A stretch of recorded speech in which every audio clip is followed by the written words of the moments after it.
డబ్బు, అనారోగ్యం, ఉద్యోగం, వ్యాపారం అప్పులతో బాధపడుతున్నారా? మీకోసమే మేనిఫెస్టింగ్ మిరాకిల్స్ 11 days ప్రోగ్రామ్.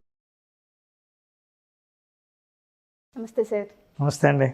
వెంటనే అనిపించింది మాట్లాడేస్తూ ఉంటాం, తర్వాత రిగ్రెట్ ఫీల్ అవుతూ ఉంటాం. ఎక్స్ప్రెస్ చేయాల్సింది ఇప్పుడు కాదు, ఇది కాదు అనేది.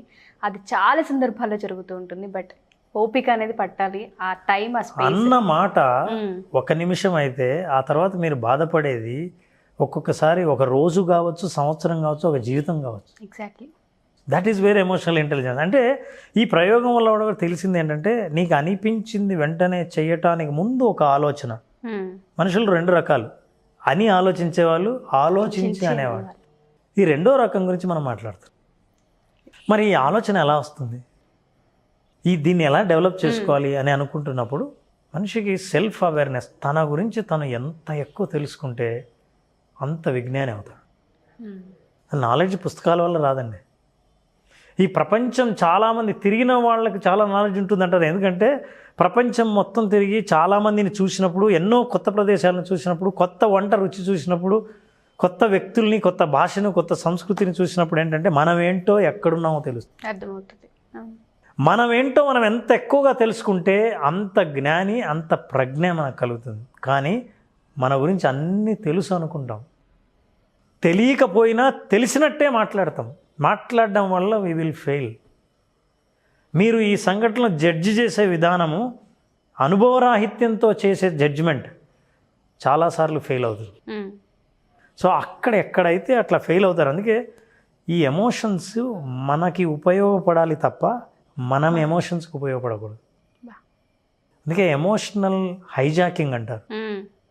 అసలు నాకు అంత కోపం వస్తుందని అనుకోలేదండి. అసలు కొట్టాలన్న ఉద్దేశం కూడా నాకు లేదు. చాలామంది చెప్తారు, హత్యలు జరిగేవి కూడా అవే. అసలు నాకు ఆ ఉద్దేశం లేదు. కానీ ఆ ఆవేశం ఏంటి? ఆవేశం, ఆలోచన ఎక్కడ లేదో అక్కడ ఆవేశం.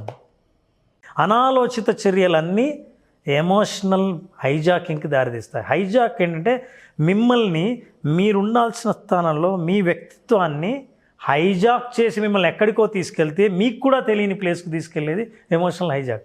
ఎందుకంటే బికాస్ ఆఫ్ దట్ ఎమోషన్. మీరు అలా అనకపోతే నేను ఇలా అని ఉండేవాడిని కాదు, ఇలా చేసి ఉండేవాడిని కాదు. అంటే ఎవరో ట్రిగ్గర్ చేస్తే మీరు ఇలా చేశారు. You are hijacked by emotions. అంటే మీరు ఎమోషన్స్ చేతిలో మీరు బానిస అయ్యారు. ఎమోషన్స్ మిమ్మల్ని ఆడుకుంటున్నాయి. ఇంత కోపం ఎక్కడి నుంచి వచ్చింది, ఇంత ఆవేశం ఎందుకు వచ్చింది, అవును అలా ఎలా మాట్లాడారు మీరు? ఇవన్నీ మీరు రిలాక్స్ అయిన తర్వాత ఆలోచించుకుంటే చాలా ఆశ్చర్యాలు మన గురించి మనకే తెలుస్తాయి. సో సమాజంలో వ్యక్తులతో, మానవ సంబంధాల్లో, ఆరోగ్యకరమైన మానవ సంబంధాలు, వ్యక్తి పనిచేసేవానికి కానీ, బిజినెస్లో కస్టమర్తో కానీ, భార్యాభర్త మధ్య కానీ, తల్లిదండ్రుల పిల్లల మధ్య కానీ, ఈ భావోద్వేగ ప్రజ్ఞ లేకపోతే, ఈ భావోద్వేగాలకు బానిసై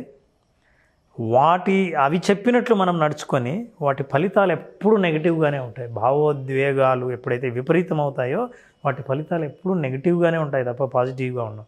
మీరు ఎప్పుడూ వినుండరు, వాడు బాగా కోపం వచ్చినందువల్ల జీవితంలో బాగా సక్సెస్ అయ్యాడు, బాగా అరవడం వల్ల గట్టిగా వాళ్ళిద్దరు ఇప్పుడు హ్యాపీగా ఉన్నారు అనే మీరు ఎక్కడా వినిపించారు.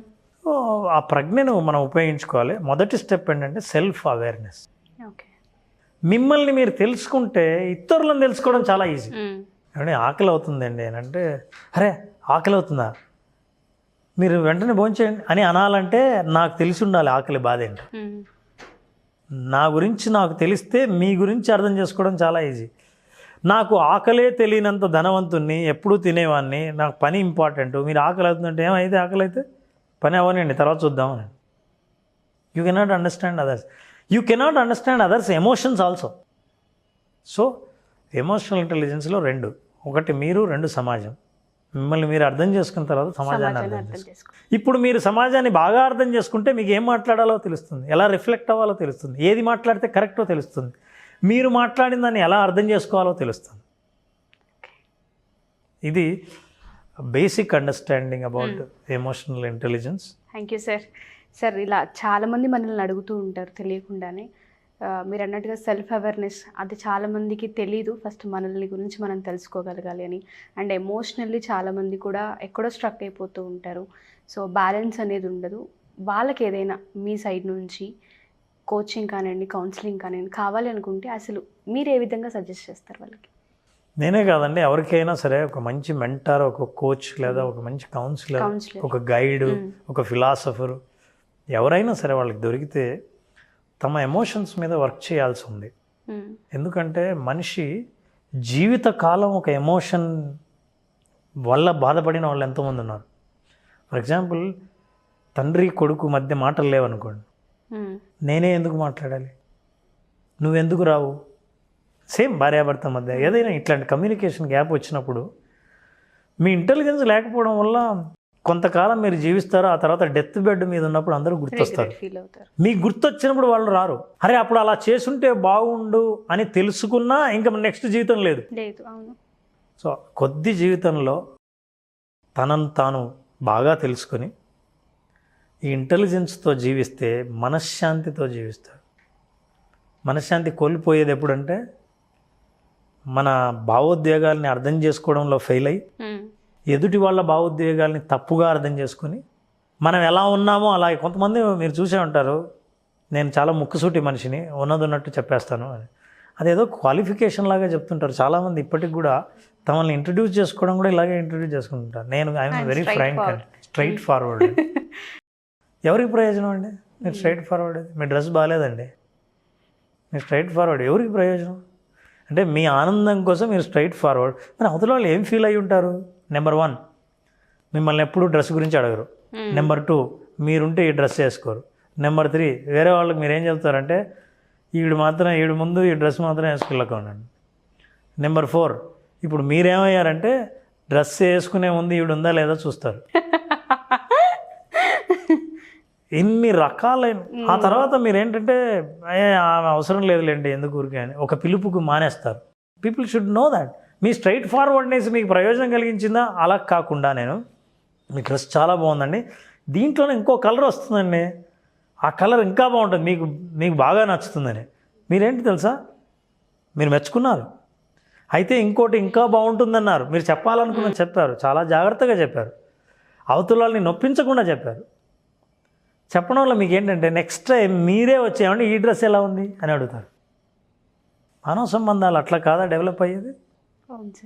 ఇలాంటివే కాదండి, మీరు ఏ సంఘటన తీసుకున్నా జీవితంలో జరిగే ఏ ఇద్దరి మధ్య జరిగే సంఘటన కానీ అందులో ఎమోషనల్ ఇంటెలిజెన్స్ ఉంటుంది. ఇది తెలిసిన వాళ్ళకి తెలియకుండానే కొంతమంది చాలా ఇంటెలిజెన్స్ చక్కగా మాట్లాడతారు. ఏమంటే బాగున్నారా, మీ ఇంట్లో అందరూ బాగున్నారా అని అడుగు, టిఫిన్ చేస్తారా, కాఫీ తాగుతారా, టీ తాగుతారా, చాలా జాగ్రత్త, మీరు ఇలా చూస్తుంటే ఏం కావాలండి అని అడుగు.